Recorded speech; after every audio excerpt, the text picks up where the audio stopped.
নমস্কার প্রিয় দর্শক, ক্যালকাটা ডায়ালগস থেকে মনোজ দাস নিয়ে এসেছি খবরের অন্তরালের খবর নিয়ে এখনকার প্রতিবেদন। গত সন্ধ্যায় দেওয়া প্রতিবেদনে সন্দেহ প্রকাশ করেছিলাম নূর হোসেন দিবস উপলক্ষে রাজধানীর গুলিস্তান 0 পয়েন্টে যে সমাবেশের ডাক দিল আওয়ামী লীগ নেতৃত্ব, সেটা তাড়াহুড়ো করে দেওয়া হলো কি না সে বিষয়টায় সন্দেহ প্রকাশ করেছিলাম। বলেছিলাম দলের বড় ও মাঝারি নেতাদের বেশিরভাগ দেশ ছাড়া, যে কয়েকজন আছেন দেশে তারাও আছেন অজ্ঞাতবাসে। জনসমক্ষে আসার পরিস্থিতি ও সাহস দুটোর কোনোটাই এই মুহূর্তে তাদের পক্ষে জোটানো সম্ভব নয়। ছোট নেতাদের অবস্থাও ততটা খারাপ না হলেও চুপ থাকতে বাধ্য হয়েছেন তারাও।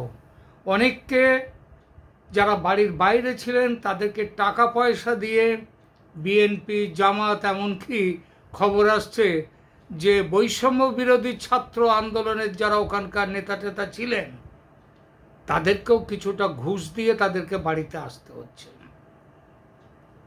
খানিকটা খোলামেলা ঘুরে বেড়াচ্ছেন দলের সাধারণ কর্মী সমর্থকরা।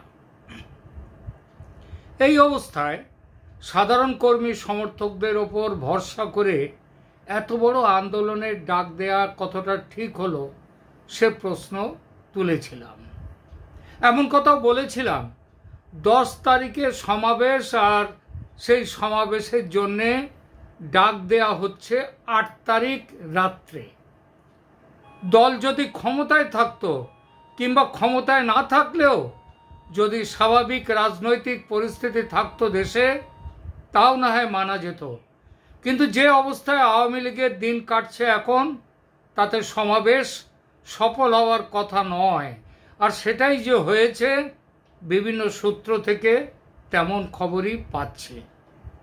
ভোরবেলায় খবর পেয়েছিলাম দূর দূরান্ত থেকে কয়েক শত নিবেদিত প্রাণ কর্মী গতকাল রাতে সমাবেশ চত্বরে হাজির হয়েছে। আদৌ উল্লেখ করার মতো সংখ্যা তাদের নয়। বেলা বাড়তে আজ সকালে খবর পেলাম ছোট ছোট মিছিল করে মানুষ আসছে।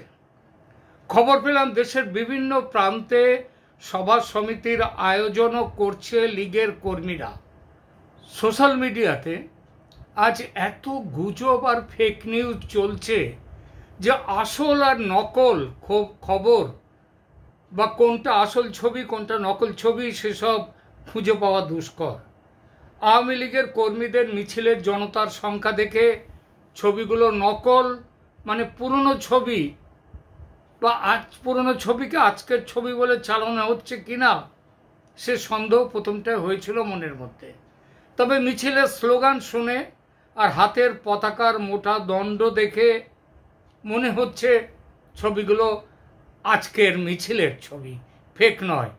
যাক, এই প্রসঙ্গে আমার দর্শকদেরকে অনুরোধ করছি, আপনারা আমাকে আমার email address calcatadialogsmanoj@gmail.com calcatadialogsmanoj manoj@gmail.com এই ঠিকানায় আপনারা যদি কোনো খবর কিংবা ছবি আমাকে পাঠাতে পারেন। এই ছবি নিয়ে আগামীতে আমি আবার আজকালের মধ্যেই আবার একটা পোস্ট করব, আবার একটা এপিসোড করব। আপনাদের কাছ থেকে এই ব্যাপারে সাহায্য পেলে খুব ভালো হয়, সেই অনুরোধটা করে রাখলাম। যাই হোক, এবার আসি আজকের খবরে। এরই মধ্যে খবর পেলাম বিরুদ্ধ শিবির আওয়ামী লীগের সমাবেশ বানচাল করার জন্য মাঠে নামছে। সমন্বয়ক হাসনাত আবদুল্লাহ গতকালই পাল্টা জমায়েতের ডাক দিয়ে রেখেছে। আওয়ামী লীগের মিটিংয়ের মধ্যেই তারা বেলা 12টায় জমায়েত হতে বলেছে তাদের যারা রয়েছেন সৈন্য সামন্ত তাদের। কিন্তু দেখা গেল 12টা নয়, তার অনেক আগেই একজনকে তো দেখলাম একটা দল তাদেরকে ইন্টারভিউ দিচ্ছে এক জায়গায়, 10টা নাগাদ তাদের কর্মীরা সেখানে অলরেডি হাজির হয়ে গেছে। এই বিরুদ্ধ শিবির যারা আওয়ামী লীগের বিরুদ্ধে, তা আপাতত আওয়ামী লীগ এবং জাতীয় পার্টি ছাড়া আর বাকি সব দলগুলোই বেশিরভাগই আজকে বিরুদ্ধ শিবিরে।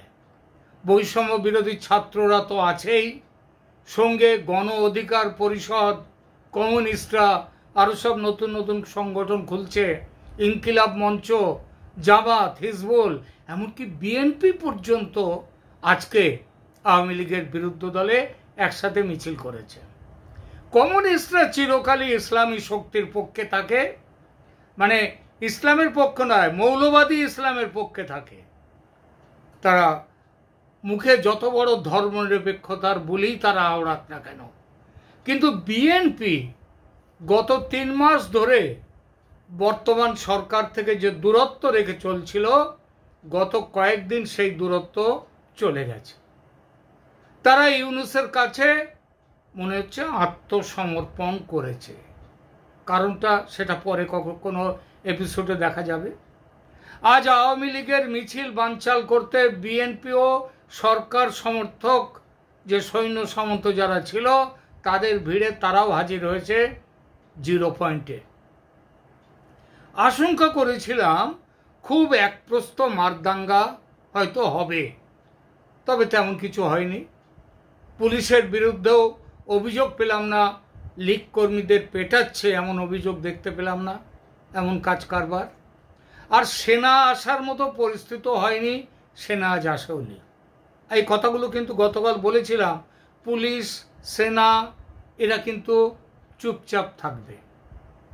শেষ দিকে শুনলাম 2 জন লীগ কর্মীকে ধরে পুলিশ গ্রেপ্তার করেনি, তাকে বিরুদ্ধ দলের তারা ধরে পুলিশের কাছে দিয়েছে।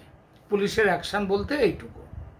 অবশ্য বিচ্ছিন্নভাবে দেশের কোথাও অন্য কোথাও যদি পুলিশ কিছু করে থাকে সেটা আলাদা কথা। তার খবর পাওয়ার একমাত্র পথ সোশ্যাল মিডিয়া, কারণ দেশের মেইন স্ট্রিম মিডিয়া এখন মুখ বন্ধ করে রেখেছে, হয়তো বাধ্য হয়েই। সুতরাং সোশ্যাল মিডিয়াতে আপনারা যারা আছেন তাদের কাছে অনুরোধ, খবর পাঠাতে পারেন, ছবি পাঠাতে পারেন, ঠিকানা আগেই বলেছি। একটা জিনিস অবাক লাগলো, যে উৎসাহ নিয়ে নির্ভয়ে আওয়ামী লীগ কর্মীদের সকালে হাজির হতে দেখলাম 0 পয়েন্টে, তারা বৈষম্য, জামাত, বিএনপির জনতাকে দেখে তারা কিন্তু নিঃশব্দে চলে গেছে। কখন চলে গেল বুঝতে পারলাম না। তারা কি শহীদ বেদিতে ফুলের স্তবক রেখে সাথে সাথেই চলে গেছে? সবার জন্য অপেক্ষা করেনি? তাই হবে হয়তো। অবশ্য সভা করার তো কথা ছিল না। সভা করতে গেলে ভাষণ দেওয়ার জন্য লোক লাগে, নেতা লাগে। ভাষণ তো নেতারাই দেয়, তো তাদের তো এখন আসার সাহস নেই। তাহলে আজকের এই সমাবেশের এই ডাক দিয়ে লাভ কি হলো আওয়ামী লীগের?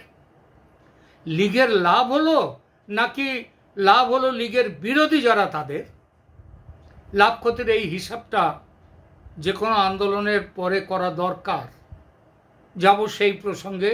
তবে তার আগে গণতান্ত্রিক অধিকার পুনরুদ্ধারের আজকের এই লড়াইতে আওয়ামী লীগের যে নেতাকর্মীরা বেরিয়ে এসেছেন ঢাকার সমাবেশে কিংবা অন্যত্র, ঢাকার বাইরে, দেশের বাকি জায়গায়, তাদের সবার জন্যে একটা স্যালুট থাকলো। এবার দেখা যাক লাভ ক্ষতির ব্যাপারটা। আওয়ামী লীগের এই হঠাৎ জেগে ওঠা দেখে সম্ভবত ঘাবড়ে গেছে বিএনপি। তারা এতদিন ইউনূস সরকারের থেকে দূরত্ব রাখছিল, যে জন্য অনেকে ভাবছিল আওয়ামী লীগ আর বিএনপি হয়তো একযোগে গণতান্ত্রিক অধিকার রক্ষার লড়াইতে নামবে। সেই সম্ভাবনা বিদায় হলো আজ। বিএনপি আজ পুরোপুরি চলে গেল অন্তর্বর্তী সরকারের পক্ষে, জামাতের সাথে একসাথে। আওয়ামী লীগ আজকের এই কর্মসূচির, আওয়ামী লীগের আজ যে কর্মসূচির, এই কর্মসূচির একটা বড় ফল হলো এটা। অন্তর্বর্তী সরকারের রাজনৈতিক ভিত্তি এর ফলে শক্ত হলো। আওয়ামী লীগের আজকের ডাক দেওয়াটা কতটা যুক্তিযুক্ত হয়েছে এই বিষয়টা দেখা যাক এবার। এই ব্যাপারে আমার কালকের প্রতিবেদনের জবাবে অনেকে মন্তব্য করেছেন, তার যারা তারা গ্রাসরুট লেভেলে আছেন, তারা কি ভাবছেন সেটার গুরুত্ব অনেক বেশি। এরকম কিছু মন্তব্য। এবার আমি আমার নিজের কথা না বলে তারা কি ভাবছেন আজকের এই আন্দোলনের ওপর সাধারণ মানুষ, সেইটা এখানে বলবো। হৃদয় হাসান অভি নামে লিখেছেন, আমরা সবাই তৃণমূল মাঠ কর্মীর, সাথে কোনো নেতা নাই, আমরাই দেশ, আমরাই নেতা, জয় বাংলা। বাহ। মুস্তাফিজুর রহমান তিনি লিখছেন, ধন্যবাদ দাদা, আপনার কথাগুলো যুক্তিসঙ্গত। মানে কাল যে আমি এই বিষয়ে এপিসোডটা করেছিলাম সেই ব্যাপারে।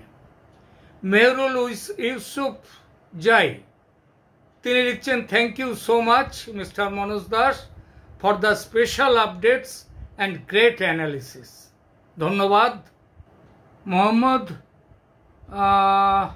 হেলাল উদ্দিন, হ্যাঁ, তিনি লিখছেন, আমি গুলিস্তান 0 পয়েন্টে শহীদ নূর হোসেন দিবসে যোগ দিতে গতকাল রাতে ঢাকায় এসেছি এবং আজকে কালেমা পড়ে 0 পয়েন্টে যাব, শহীদ নূর হোসেন দিবস পালন করব ইনশাল্লাহ।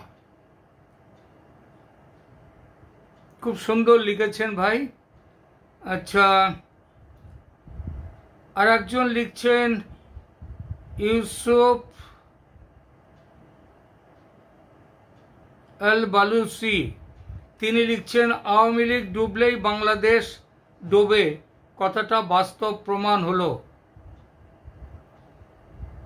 আচ্ছা, এরপরে লিখছেন একজন, তিনি লিখছেন, আজ মাঠে নামতে হবেই, নচেত দেরি হয়ে যাবে। তারপরে আসছেন,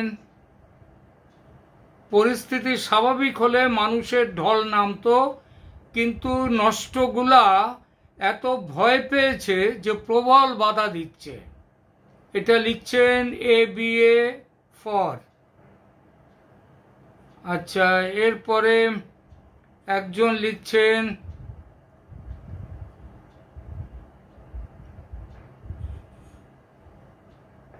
হ্যাঁ, ইনি লিখছেন শরীফুল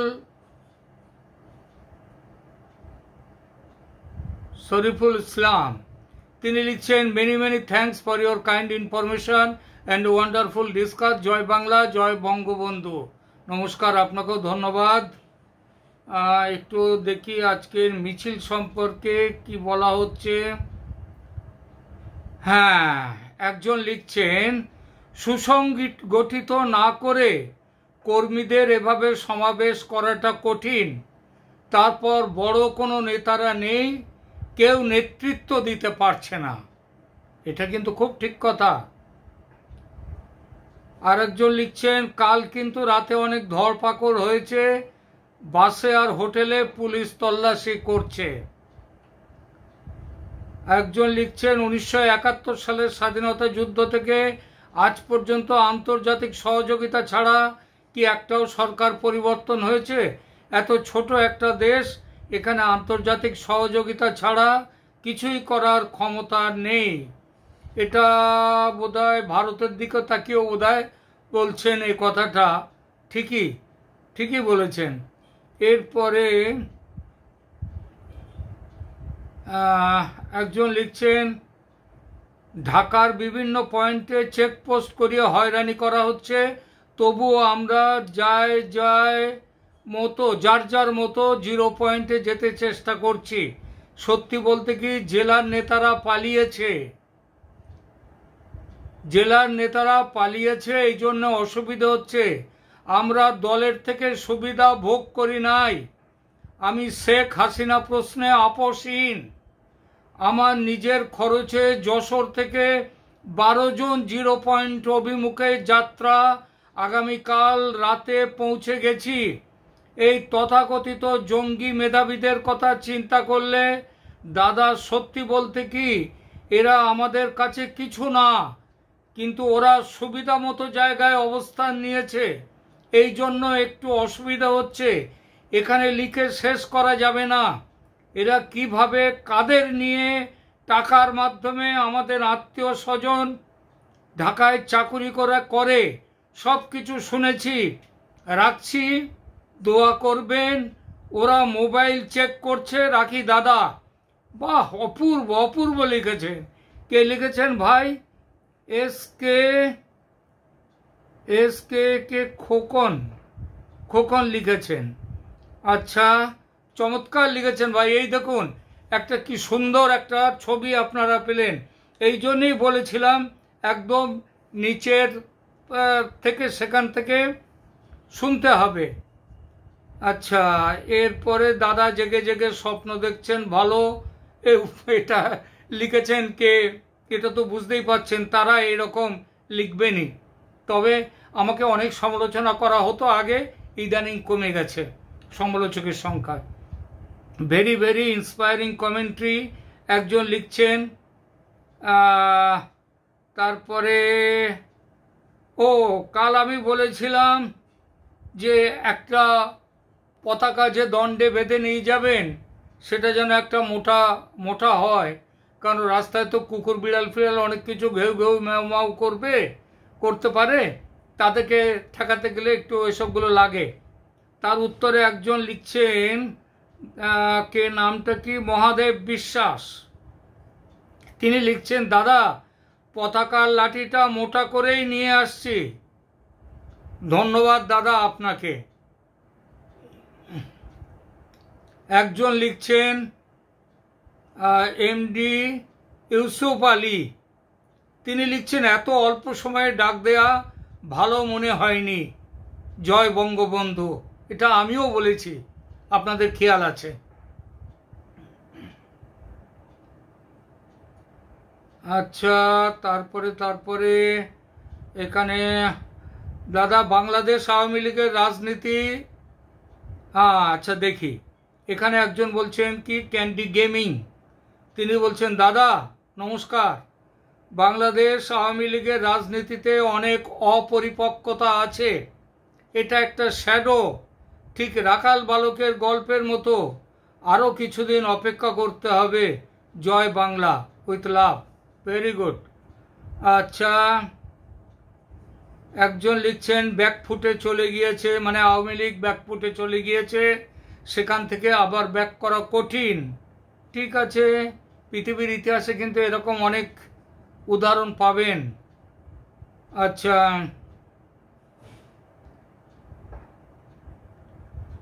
এইরকম সব আছে। এর মধ্যে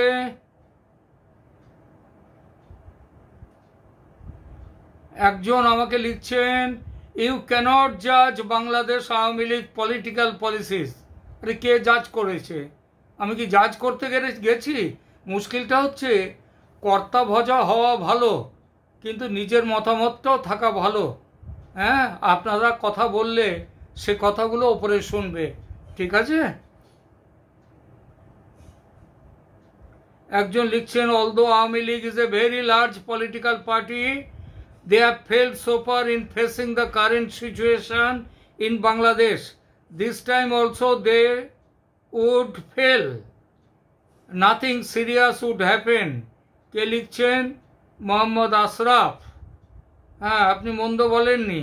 এই পরিস্থিতিতে একজন বলছেন, আজকে সমাবেশ কি করতে পারবে? ওই যে কিছুটা হয়েছে। একজন ফজলুল হক, তিনি লিখছেন, এখনো সময় হয় নাই। ঠিকই, আরো কিছু কথা আছে, সেটা এর মধ্যে আসে না।